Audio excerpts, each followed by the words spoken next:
y'all, what's up? Jamie, that's me here. Welcome back to my channel. Okay, if you're a new subscriber or a long time subscriber, then hey then.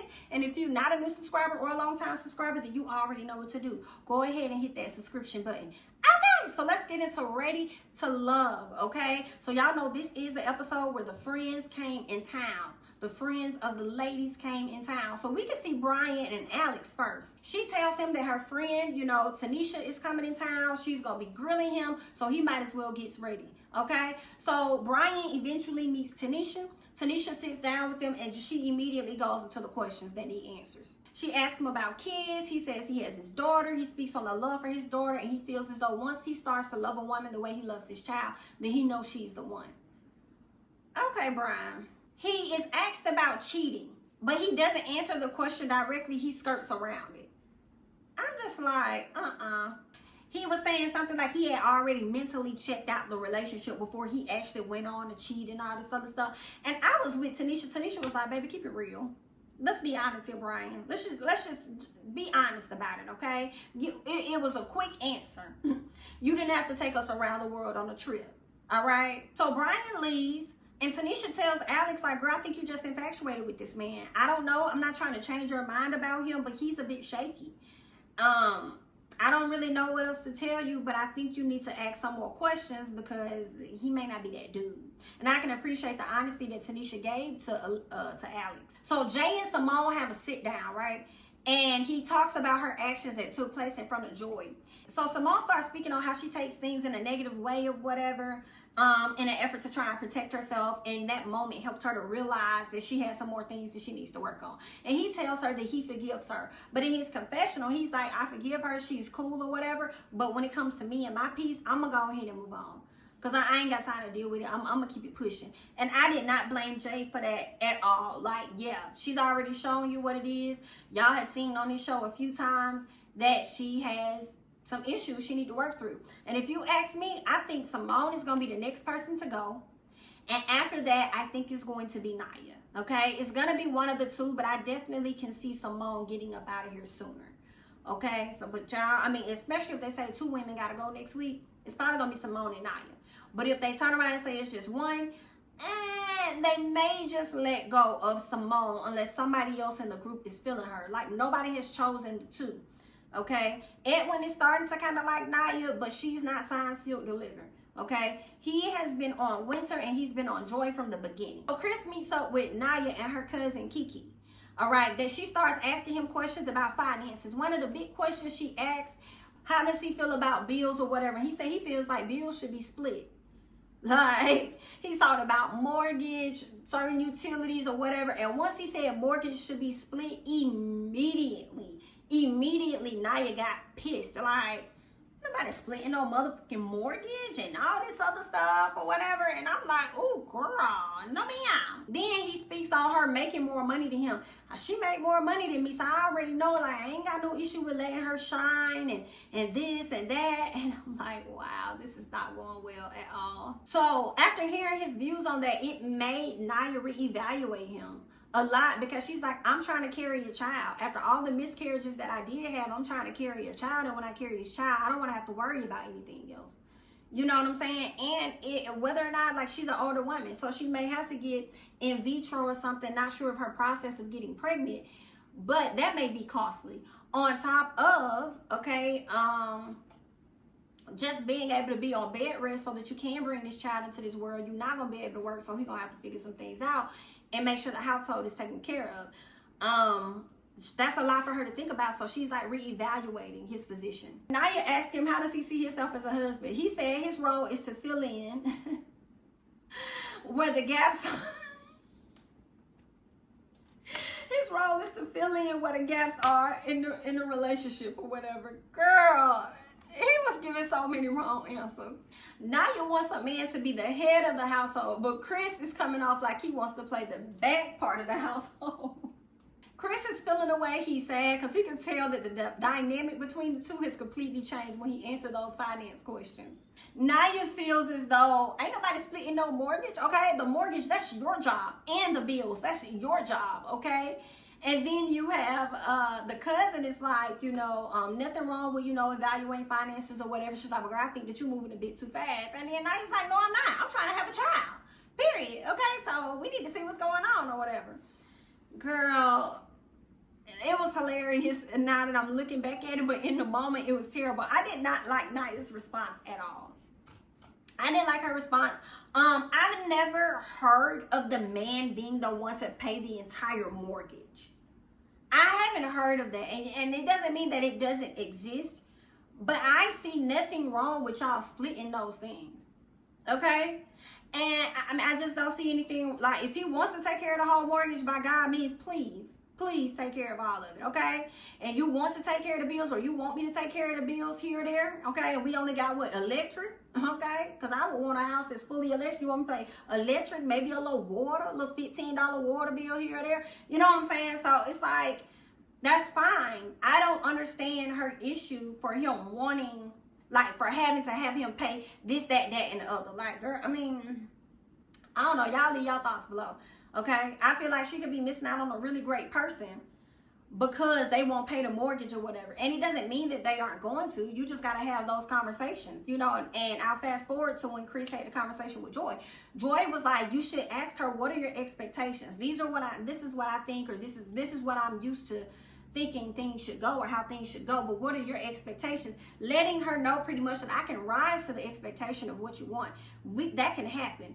You know what I'm saying? My thoughts aren't concrete, but this is just, what I think, or like, it could have been better than that. I think he just answered the questions like very wrong. But I really like the advice that Joy was trying to give to him.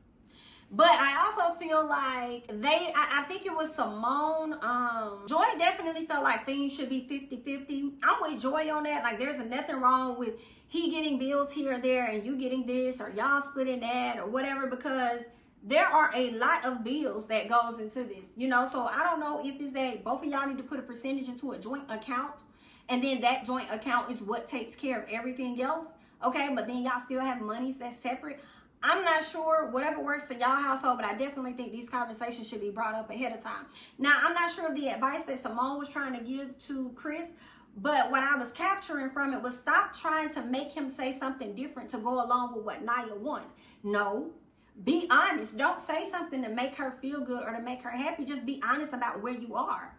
And then y'all discuss it and work through it. But when he said what he said, Nia didn't even probe to see if there was an alternative. Like, what are your thoughts about getting to a place where you may pay for this, or you may do this or that? You know what I'm saying? She didn't. Girl, it was a mess, okay? Winner, Jay, Joy, and Edwin all go on a date.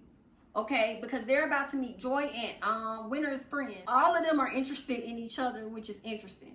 Winner's friend comes straight out the gate and asks what Joy got that my homegirl ain't got. Jay says a really bland answer and says that it was the energy. Like, he first connected with Joy, and then you could feel her energy like immediately. So that's the difference between the two. It makes no sense, but okay, Jay. Joy friend interjects and said, well, what about the hierarchy? Okay, who's your top person on your list?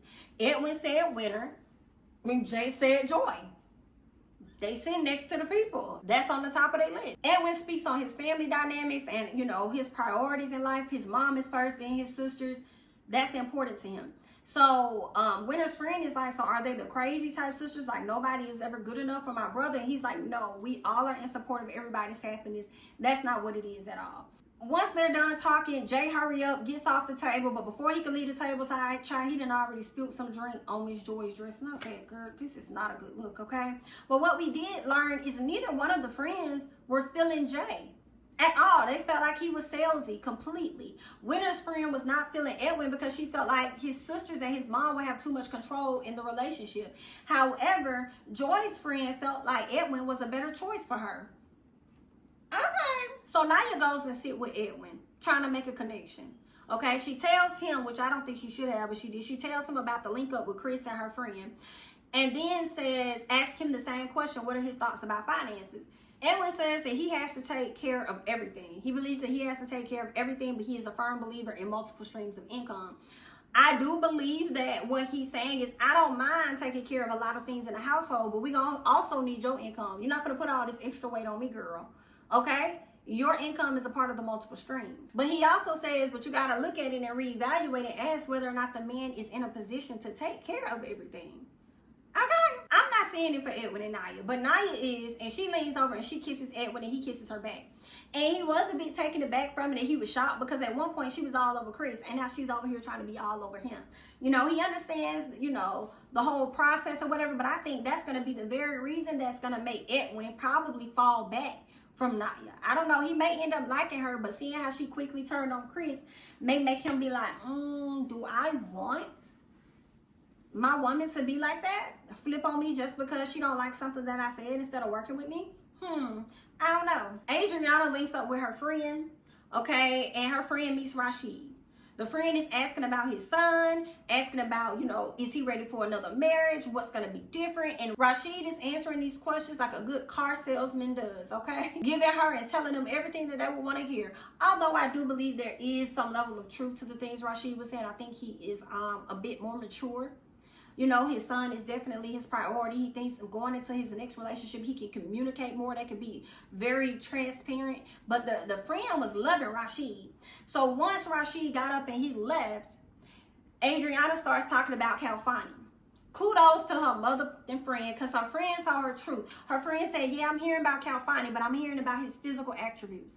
I'm not hearing anything about how he makes you feel or none of that, girl. So miss me with all of this. You know, I think you need to stick with the person you got right here, which is Rashid. Shout out to the homegirl for telling her that. Denise, Anthony, Kalfani all go on a date with her close friend. She gets to learn both Anthony and Kalfani more, okay? Anthony's asked about his cheating. He said he has cheated, but he was younger, but that's when he thought that his career was gonna, in football, was gonna go somewhere, you know, so he was really focused on that. You know, but now, since he knows it's not going to go anywhere, he's more focused on really trying to settle down. Then they asked them about marriage. Where do they think their position is? And Anthony says he's definitely going to be head of household. But as far as making decisions as a family, they're going to do that together. Kalfani pretty much says the same thing. You know, he's going to be head of household. And he says he wants to leave a legacy of breaking generational curses. And so the friend was like, I'm glad you said that, because that's something that we talked about. And I'm like, Kalfani already knew that's what Denise wanted, because they're really closer. And I'm sure she's exposed that to him. So Kalfani knew exactly what to say, because the friend ended up saying she likes Kalfani a bit more, because he really said things that resonated with what she and Denise have talked about. But okay, nephew Tommy meets up with all the ladies, right? Everybody going around the room talking about this situation. Okay, when Denise was speaking on Anthony and Kalfani, Adriana was over there just looking. But when the question was asked to her, what did she have to say? She was like, well, she thought we were a good match. And it's like, girl, you're not happy about that at all, huh? Because you want Kalfani. You want the physical, huh? Yeah, she was not enthused to say. She wasn't happy to me. Like, you know how she always happy and giddy. Okay, she wasn't. She just felt like, you know, we were a good match.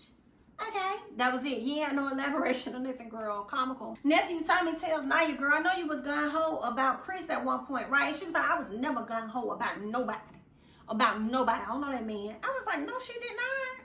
She speaks on the finances aspect and what he had to say, and she didn't like it. Simone tried to chime in. Simone tried to say, well, he said, she was like, girl, we talking about what was said at that time, honey. Don't even try and come over here and interject yourself, because we ain't talking to you or about you. That's your problem right there. Always adding yourself into stuff that ain't got nothing to do with you. I was so tickled. Simone said, okay.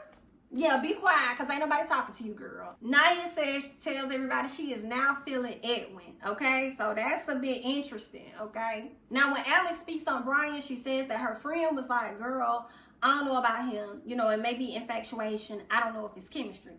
Joy said, when it comes to Brian, honey, I'm just tired of hearing Brian talk. I'm just like, I'm tired of it, all right? Now, at the end of the day, the ladies had to take the guys out and make a decision on who was going to be getting sent home. Denise went and sat out with Brian, and Joy sat out with Chris. Denise addressed the issues with Brian, but Brian is the one that gets to stay, and Chris is the one that ends up getting sent home based on what happened with Naya. And of course, nobody else there is really interested in him. The person he had interested in him is not interested in him no more, whereas Brian still has Alex that's interested in him. Now, for me, I feel like Brian really was the one that should have went home, because I do feel like Brian is a liar. You know, I don't feel like he was really wrong in the overall situation with Alicia, but I definitely think that Brian is a little liar, and he know how to talk himself out of situations. Okay, so I definitely think Brian is full of shit. But that's just my opinion. But Naya, count your mother in that east, okay? Because you're not going to be there much longer, because the only person you're going to have is Edwin. And you better hope that he's interested in you. But that's all I got. I'm Jamie, that's me. Don't forget to like, comment, subscribe, share my videos. And I'm going to catch you guys in the next one. Bye-bye.